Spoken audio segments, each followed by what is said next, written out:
Самолет госсекретаря США несколько минут назад приземлился в Москве. Я Игорь Севрюгин, здравствуйте. Рекс Тиллерсон привез в Россию предложение стран Большой Семерки по Сирии. Завтра у него запланирована встреча с главой МИДа Сергеем Лавровым.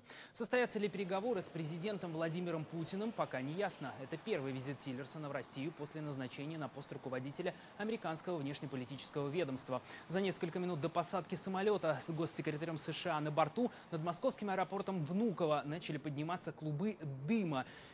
По данным МЧС, на летном поле загорелась трава и мусор. В Россию Тиллерсон приехал из Италии, где участвовал в министерской встрече Большой Семерки.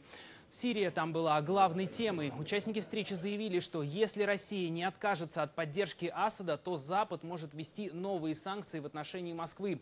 При этом никакого конкретного соглашения по санкциям пока нет.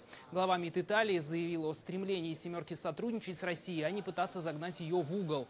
Сегодня стало известно, что трехсторонняя встреча глав МИД России, Сирии и Ирана запланирована на конец недели в Москве. Госсекретарь США считает, что Кремль должен сделать свой выбор между этим альянсом и Западом.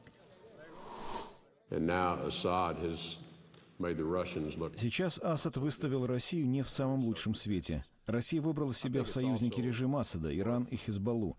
Разве это долгосрочный альянс, который исходит из интересов России? Или все же Россия предпочла бы вновь стать союзником Соединенных Штатов и других западных стран, а также государств на Ближнем Востоке, которые хотят найти выход из кризиса в Сирии?